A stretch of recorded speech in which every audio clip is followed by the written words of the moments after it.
Assalamualaikum warahmatullahi wabarakatuh. Semangat pagi rekan-rekan mahasiswa. Bagaimana kabarnya? Semoga kalian semua selalu sehat ya. Amin. Oke, kita lanjut lagi ke materi pertemuan keempat, akuntansi manajemen mengenai anggaran. Jadi anggaran ini fungsinya untuk merencanakan dan pengendalian manajemen. Nah, apa itu definisi perencanaan? Yaitu perencanaan adalah pandangan ke depan untuk memprediksi tindakan yang seharusnya dilaksanakan agar dapat mewujudkan tujuan tertentu. Selanjutnya, apa definisi pengendalian adalah menilai ke belakang, menentukan yang sebenarnya telah terjadi, dan membandingkan dengan hasil yang direncanakan sebelumnya. Perbandingan ini dapat digunakan untuk menyesuaikan anggaran, yaitu memprediksi ke masa depan. Selanjutnya, jadi anggaran adalah komponen kunci dari perencanaan, yaitu rencana keuangan untuk masa depan yang mengidentifikasi tujuan dan tindakan yang dibutuhkan untuk mencapainya. Selanjutnya, rencana strategi mengidentifikasi strategi untuk aktivitas dan operasional di masa depan dengan setidaknya 5 tahun ke depan. Strategi umum diterjemahkan dalam tujuan jangka panjang dan tujuan jangka pendek yang membentuk dasar anggaran. Nah, jadi dimulai dari perencanaan dulu. Ada rencana strategis, kemudian dibuat tujuan jangka panjang, lalu dibuat tujuan jangka pendek, maka dibuatlah rencana jangka pendek, lalu disusun anggaran. Nah, dari anggaran ini nanti ada feedbacknya, umpan balik berdasarkan dari rencana yang sudah direncanakan oleh perusahaan. Kemudian, dari rencana anggaran ini harus dilakukan pengendalian atau adanya pengawasan berdasarkan aktivitas aktual. Lalu nanti ada perbandingan antara aktivitas aktual dengan aktivitas yang direncanakan. Lalu perbandingannya berdasarkan investigasi. Maka setelah dilakukan investigasi harus dilakukan adanya perbaikan yang penting untuk pengambilan keputusan manajemen. Selanjutnya, manfaat anggaran. Yang pertama, memotivasi manajemen untuk melaksanakan perencanaan. Selanjutnya, kedua, menyediakan informasi yang dapat digunakan untuk memperbaiki pengambilan keputusan. Yang ketiga, menyediakan standar evaluasi kinerja perusahaan. Serta yang terakhir, dapat meningkatkan dan memperbaiki komunikasi dan koordinasi manajemen. Selanjutnya, ada beberapa jenis anggaran. Yang pertama, ada anggaran induk atau master budget. Adalah rencana keuangan komprehensif bagi organisasi secara keseluruhan untuk periode 1 tahun. Dua komponen utama anggaran induk yaitu ada anggaran operasional dan anggaran keuangan. Anggaran operasional adalah aktivitas yang menghasilkan pendapatan bagi perusahaan seperti ada aktivitas penjualan, produksi, dan persediaan barang jadi. Hasil akhir anggaran operasional adalah laporan laba rugi. Jadi, anggaran operasional ini terdiri dari laporan laba rugi yang dilampirkan dengan laporan pendukung seperti ada anggaran penjualan, ada anggaran produksi, ada anggaran pembelian bahan baku langsung, ada anggaran tenaga kerja langsung, ada anggaran overhead, ada anggaran beban penjualan dan beban administrasi, ada anggaran persediaan akhir barang jadi, dan terakhir ada anggaran harga pokok penjualan. Selanjutnya, apa definisi anggaran penjualan? Yaitu proyeksi yang disetujui komite anggaran yang menjelaskan penjualan yang diharapkan dalam satuan unit dan uang. Tahapan dalam menyusun anggaran penjualan yaitu mengembangkan prediksi penjualan dengan pendekatan dari bawah ke atas dan mempertimbangkan faktor eksternal seperti kondisi ekonomi, persaingan, iklan, dan kebijakan penetapan harga, serta adanya pertimbangan dari komite anggaran terhadap anggaran penjualan yang dibuat. Selanjutnya, anggaran produksi menjelaskan jumlah unit yang harus diproduksi untuk memenuhi kebutuhan penjualan dan kebutuhan persediaan akhir. Rumus untuk menghitung unit yang diproduksi sama dengan estimasi penjualan ditambah unit dalam persediaan akhir dikurangi unit dalam persediaan awal. Selanjutnya, anggaran pembelian bahan baku langsung, yaitu berisi jumlah dan biaya bahan baku yang dibeli setiap periode. Jumlahnya berdasarkan pada estimasi penggunaan bahan baku dalam produksi dan persediaan bahan baku yang dibutuhkan perusahaan. Rumusnya, pembelian sama dengan bahan baku langsung yang dibutuhkan untuk produksi ditambah bahan baku langsung yang diinginkan dalam persediaan akhir dikurangi bahan baku langsung dalam persediaan awal. Selanjutnya, anggaran tenaga kerja langsung menunjukkan jumlah jam tenaga kerja langsung yang dibutuhkan dan biaya yang berhubungan dengan jumlah unit dalam anggaran produksi. Hal yang dapat dipertimbangkan dalam perencanaan biaya tenaga kerja langsung yaitu adanya kebutuhan tenaga kerja, adanya pelatihan tenaga kerja, evaluasi dan spesifikasi pekerjaan tenaga kerja, dari sisi gaji, upah, bonus yang harus diterima oleh tenaga kerja, serta pengawasan tenaga kerja. Selanjutnya, anggaran overhead menunjukkan biaya yang diharapkan dari semua komponen produksi tidak langsung. Anggaran overhead ini terdiri dari 3 jenis. Yang pertama, ada biaya tetap, yaitu biaya pada periode mendatang ditentukan sama dengan periode sebelumnya.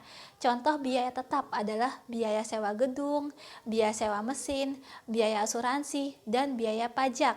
Yang kedua, ada biaya variabel, yaitu biaya yang ditentukan berdasarkan tarif tertentu yang disesuaikan dengan kondisi eksternal seperti faktor inflasi, kondisi cuaca, dan kebijakan pemerintah. Contoh biaya variabel adalah biaya bahan baku dan biaya tenaga kerja pabrik. Yang ketiga, ada biaya semi variabel, yaitu biaya yang ditentukan dengan melakukan analisis biaya historis disesuaikan dengan kapasitas bisnis. Contoh biaya semi variabel yaitu biaya bahan baku dan biaya sewa mesin yang digunakan untuk memproduksi produk jika ada peningkatan permintaan produk dari pelanggan. Selanjutnya, anggaran persediaan akhir barang jadi memberikan informasi yang dibutuhkan untuk laporan posisi keuangan dan bertindak sebagai input untuk persiapan anggaran harga pokok penjualan dari berdasarkan jumlah persediaan yang tersisa. Informasi yang dibutuhkan untuk menyusun anggaran persediaan akhir barang jadi yaitu yang pertama, ada informasi biaya penyimpanan persediaan barang jadi. Yang kedua, informasi biaya kerugian penyimpanan persediaan barang jadi untuk mengantisipasi seperti barang jadi mengalami kerusakan. Yang ketiga, tersedianya modal kerja untuk memproduksi persediaan barang jadi. Selanjutnya, anggaran harga pokok penjualan. Menghitung HPP adalah kalkulasi biaya barang jadi yang siap dijual yang unsurnya terdiri dari persediaan awal barang jadi ditambah barang jadi yang selesai saat ini dikurangi persediaan akhir barang jadi. Anggaran harga pokok penjualan menginterpretasikan harga yang diharapkan untuk barang yang dijual. Laporan harga pokok penjualan adalah laporan yang dibutuhkan sebelum anggaran laporan laba rugi dapat disiapkan. Selanjutnya, ada anggaran beban penjualan dan administrasi, berisi pengeluaran yang direncanakan untuk aktivitas non-produksi, yaitu terbagi dalam komponen tetap dan komponen variabel. Contoh komponen tetap yaitu biaya sewa gedung, dan contoh komponen variabel adalah biaya komisi penjualan dan biaya pengiriman. Selanjutnya, anggaran keuangan terdiri dari anggaran kas. Anggaran kas ini yaitu salah satu anggaran terpenting dalam anggaran induk. Anggaran kas yaitu anggaran yang mengatur arus kas masuk dan arus kas keluar yang digunakan untuk mengetahui terjadinya kekurangan kas dan kelebihan kas pada periode mendatang. Yang kedua, anggaran laporan posisi keuangan adalah anggaran yang berisi informasi aset, liabilitas, dan ekuitas yang terdapat dalam laporan posisi keuangan untuk tujuan evaluasi kinerja perusahaan.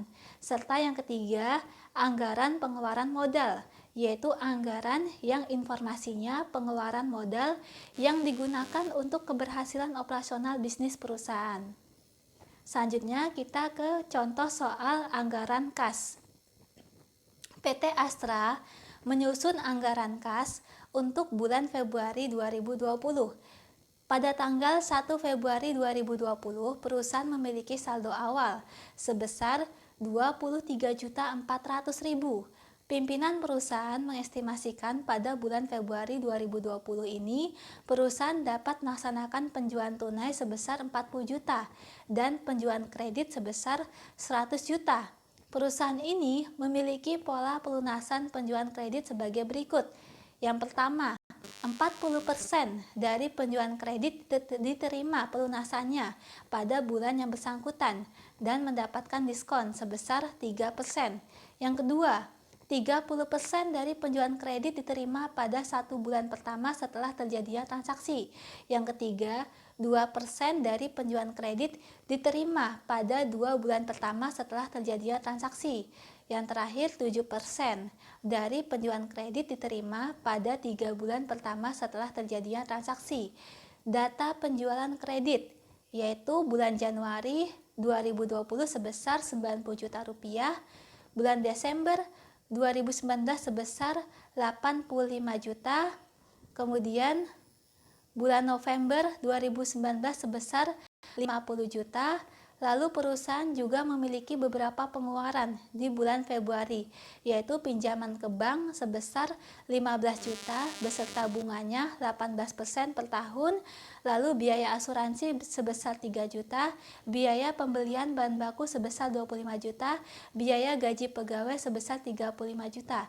Pertanyaannya, berdasarkan informasi tersebut, kita disuruh membuat anggaran kas PT Astra pada bulan Februari 2020.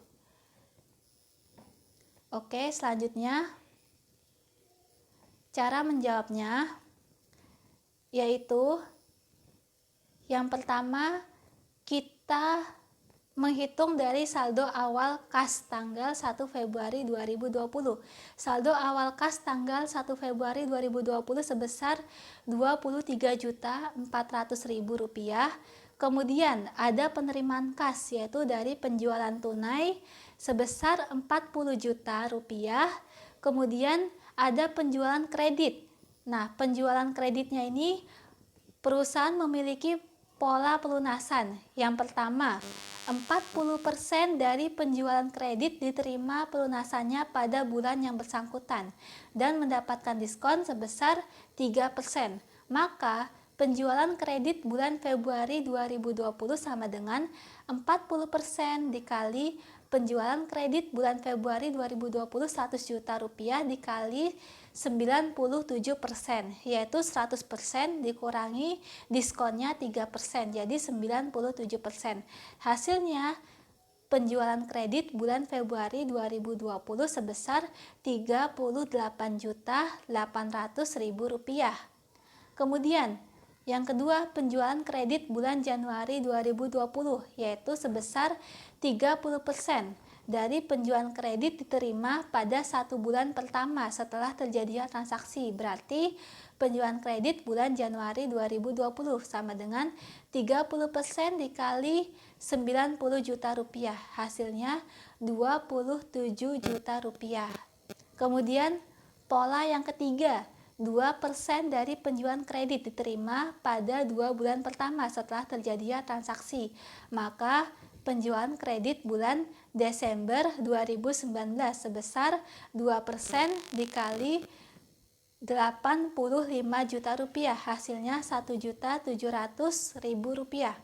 Kemudian penjualan kredit pola terakhir, 7% dari penjualan kredit diterima pada 3 bulan pertama setelah terjadinya transaksi.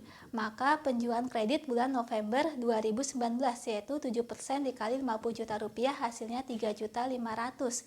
Maka jumlah kas yang tersedia yaitu sebesar Rp134.400.000 dari saldo awal kas ditambah penerimaan kas, penjualan tunai, dan penjualan kredit. Selanjutnya dikurangi dengan pengeluaran kas yaitu pinjaman bank yaitu sebesar 15 juta ditambah bunganya 18% dikali 15 juta dibagi 12 bulan. Maka per bulannya pinjaman banknya sebesar 1.475.000. Kemudian dikurangi pengeluaran kas untuk biaya asuransi sebesar 3 juta. Kemudian dikurangi pengeluaran kas untuk biaya pembelian bahan baku sebesar 25 juta. Kemudian pengeluaran kas untuk biaya gaji pegawai sebesar 35 juta. Maka saldo akhir kas yang tersedia di periode akhir bulan Februari 2020 sebesar 69.925.000 rupiah. Oke, selanjutnya agar kalian lebih memahami lagi mengenai anggaran ini, kalian dapat mengerjakan tugas anggaran kas PT Ultra ini. Apabila ada pertanyaan yang ingin disampaikan, dapat ditanyakan di forum diskusi. Oke, sekian presentasi di pertemuan keempat ini. Apabila ada pertanyaan bisa disampaikan di forum diskusi. Jangan lupa mengerjakan tugasnya. Sekian presentasi dari saya, semoga ini bermanfaat. Terima kasih banyak atas perhatiannya. Wassalamualaikum warahmatullahi wabarakatuh.